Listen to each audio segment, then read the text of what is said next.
July মাহত কৰ্মচাৰী পেঞ্চনাৰসকলৰ দৰমহা যিখিনি কৰ্মচাৰী আছে তেওঁলোকৰ দুই ধৰণে বৃদ্ধি হ'ব আৰু যিখিনি পেঞ্চনাৰ আছে তেওঁলোকৰ এটা ধৰণে বৃদ্ধি হ'ব। তো গোটেইখিনি কথা আমি চাম আচলতে যে জুলাই মাহত তেওঁলোকৰ দৰমহাটো কেনেকৈ বৃদ্ধি হ'ব। প্ৰথমতে আমি কৰ্মচাৰীসকললৈকে আহোঁ। তেওঁলোকৰ দুটা ছিষ্টেমৰ জৰিয়তে দৰমহা বৃদ্ধি হ'ব জুলাই মাহত।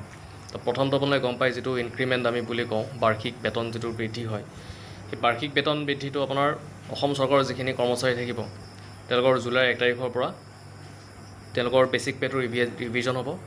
বেচিক পে'ৰ ওপৰত 3% তেওঁলোকে লাভ কৰিব, অৰ্থাৎ তেওঁলোকৰ বেচিক পে'টো ইনক্ৰিজ হৈ যাব।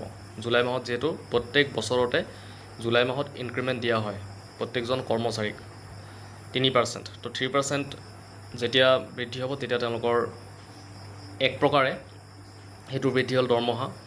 তাৰপিছত তেওঁলোকৰ যিটো জুলাই মাহতে তেওঁলোকে কি পাব, ডিএ পাব, ডিয়াৰনেছ এলাউন্স, য'ত 2% ডিএ ইতিমধ্যে ঘোষণা কৰা হৈছে, যিটো জুলাইত সেই 2% দিয়া হ'ব। তো তেনেকৈও তেওঁলোকৰ দৰমহা বৃদ্ধি হ'ব। ক'ব গ'লে যদি কোনোবা এজন এমপ্লয়ীৰ 40,000 টকা তেওঁৰ যদি বেচিক পে' হয়, তো 3% ইনক্ৰিমেণ্ট লাগি তেওঁৰ 1200 টকা বেচিক পে'ত বৃদ্ধি হ'ল। লগতে ডিএ যিহেতু 2% বাঢ়িছে, তো 40,000ত 2% ডিএ হ'লে 800 ৰুপিজ। ক'ব গ'লে তেওঁ 2,000 টকা দুইফালৰ পৰা 2,000 টকা তেওঁৰ বাঢ়িব যদি 40,000 টকা তেওঁৰ বেচিক পে' হয়। ঠিক আছে, এতিয়া আমি দ্বিতীয় কথাটোলৈ আহিছোঁ।